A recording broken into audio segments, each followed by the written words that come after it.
ഒരു മിനിറ്റ്. എന്തായാലും ആള് കുറഞ്ഞ തിരുവാതിര ആണെങ്കിലും ഷൂട്ട് ചെയ്തേക്കാം. വേണ്ട, അതെന്തിനാന്നൊക്കെ എനിക്കറിയാം. പത്മ മാഡത്തിനെ കൊണ്ട് കാണിക്കാനല്ലേ. അല്ലടോ, നമുക്ക് വേണമെങ്കിൽ കുറച്ച് വെച്ചൊന്ന് കാണാമല്ലോ. ചേട്ടൻ എടുക്കേട്ടാ.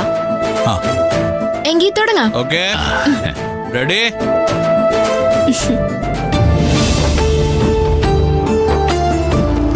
തുടങ്ങിക്കോ.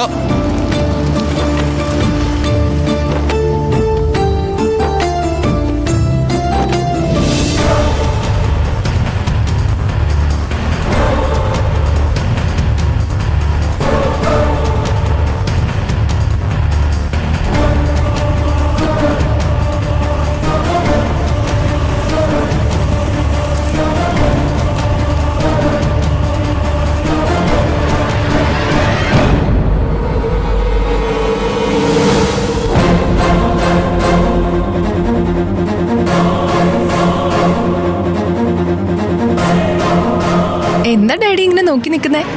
കോളേജിലെ പരിപാടിയൊക്കെ കഴിഞ്ഞപ്പോ വെറുതെ ഇങ്ങോട്ട് വന്ന് ഇവിടുത്തെ വിശേഷങ്ങളൊക്കെ ഒന്ന് നോക്കിയിട്ട് പോവാന്ന് കരുതി. ഞാനും തിരുവാതിരയ്ക്ക് കൂടുന്നോണ്ട് കുഴപ്പമുണ്ടോ? ഞാൻ കോളേജിലൊക്കെ കളിക്കാറുണ്ട്. ഞാനും കൂടിക്കോട്ടെ.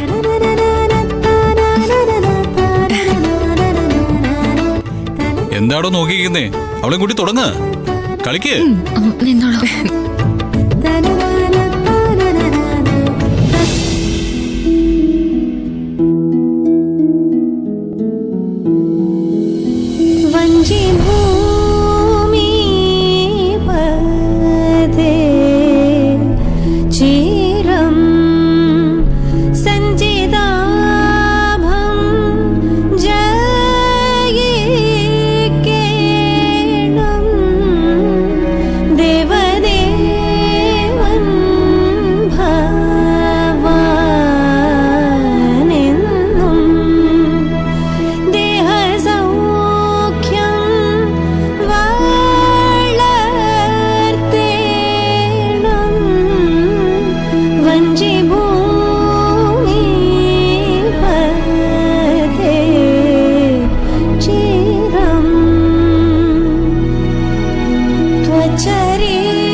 സംഗതി എന്തായാലും ഉഗ്രനായി.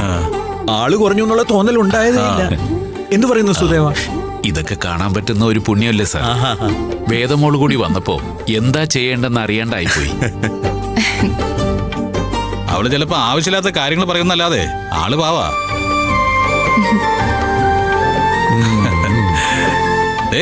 നീ നന്നായിട്ട് കളിച്ചേട്ടാ.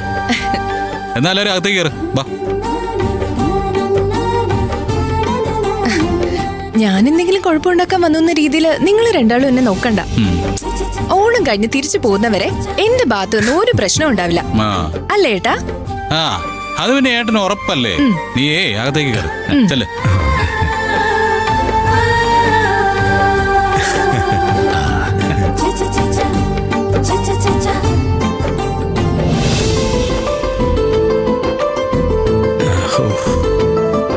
സൂര്യ സാറേ, മോളെന്താ വരാന്ന് വെച്ചത്?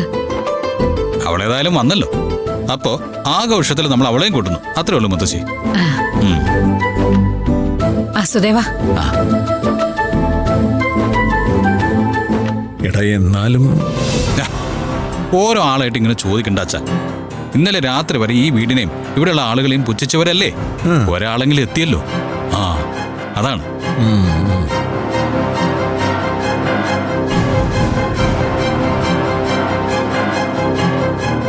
എന്താ സർ, വേദ മാഡം വരാൻ എന്താ കാരണം? വന്നത് മാത്രല്ല, എല്ലാരോടും നന്നായിട്ട് അതങ്ങനെയാണ്. അവള് വരുമെന്ന് എനിക്ക് നന്നായിട്ട് അറിയായിരുന്നു. അങ്ങനെയാണ് ഞങ്ങൾ തമ്മിലുള്ള കരാർ.